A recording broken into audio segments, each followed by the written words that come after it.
परिस्थिती पाणी करण्यासाठी मी आज दौरा केलेला होता. आताच नदी काठच्या आणि ओढ्याकाठच्या भागाला आता पाणी येऊन टेकेलं आहे, त्या भागाची पाहणी केली. एकंदरीत आता पावसाची उघडीप लागल्यामुळे नदीचा जो वरनं येणारा पाण्याचा वेग आहे तो कमी होऊन काही दिवस आपल्याला ह्यात सुटका मिळेल असं वाटते. मात्र सावधपणा ठेवला पाहिजे. दिल्लीतून पाठपुरावा करून NDRF आणि लष्कर हे आपण सांगलीत दाखल करून घेतलेलं आहे.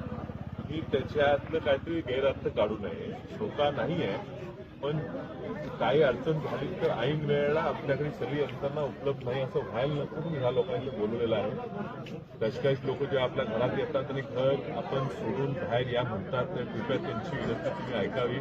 कमीत कमी त्रास त्यांना व्हावा. अचानक पाणी वाढलं आणि मग तुम्हाला सगळ्यांना बाहेर जाता आलं नाही. आणि मागच्या वर्षी धरणाच्या प्रश्नात झाल्या तशी आता होऊ नये.